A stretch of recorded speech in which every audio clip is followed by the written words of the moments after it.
So if you've ever heard about Jamestown, yes, Jamestown in Accra. I'm currently at Jamestown, popularly known as British Accra, Jamestown, British Accra. And the house behind me is the house that is called Brazilian House. And this is where they used to call the Brazilian Lane. Fine, if you're watching me, we are here to learn some history about why this house behind me is called Brazilian House.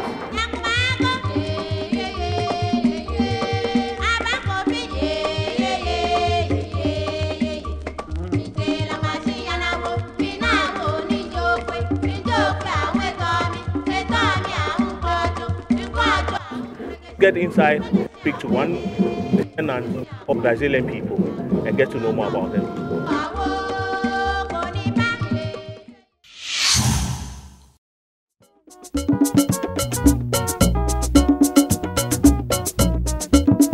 Oh, Mr. Roland. Thank you.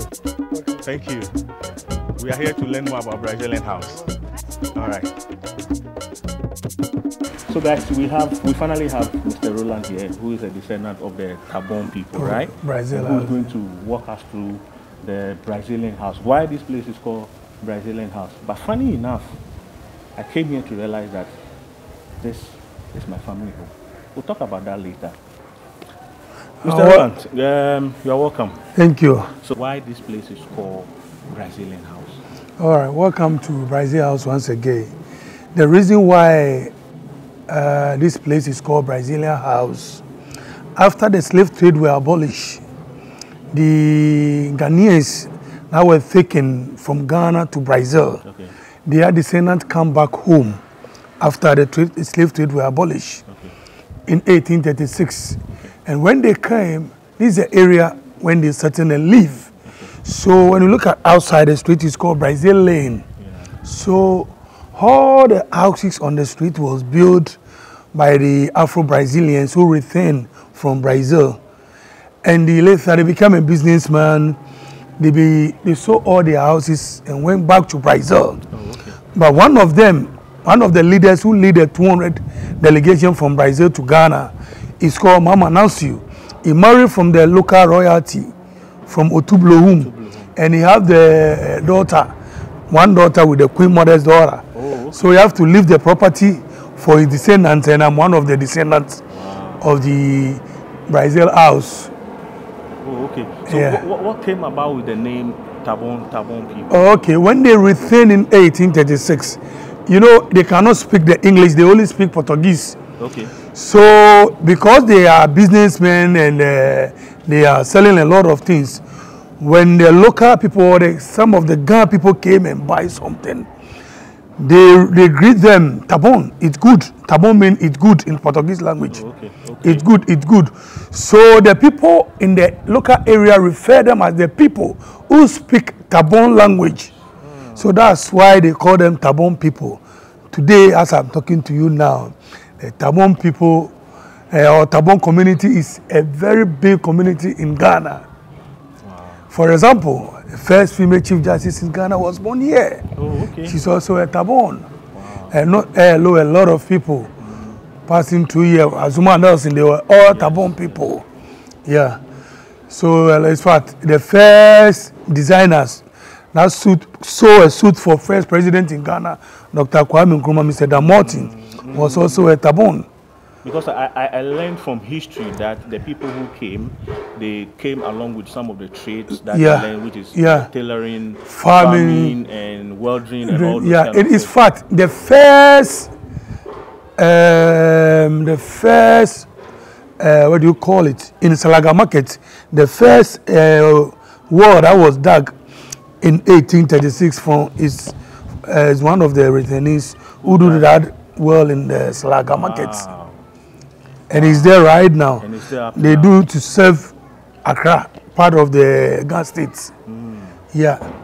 And so today, when you go to Otublohum Still Land, now is the 3 houses that form Otublohum. We have a Manchiankra royal family. We have a Tifi, and we have a Tabon. So it's a 3 houses that form Otublohum now. So Tabon have a still in the Otublohum Palace. Interesting. It's good to. And from here, I'll take you to the port where they arrived in 1836. Is behind Brazil House.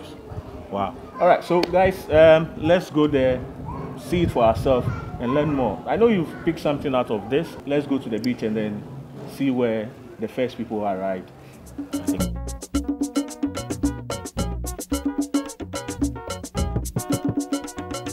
Right. So where we are now, we are at the Jamestown Port. Okay. The port that was built by King James in 1646. This is a port when the Afro-Brazilians arrived in 1836. It has become now a local fishing harbor. And recently we saw Chinese working collaboration with the Ghana government. That is what is going on over there now. Okay, so I learned they are modernizing the ports so that big vessels will be able to come. Yeah, they are doing it for big vessels, okay. Not the local fishermen. Yeah, not the local fishermen. And what pains me a lot is the old architecture that we have here is gone. Now they are doing the new thing. The history is gone. Wow.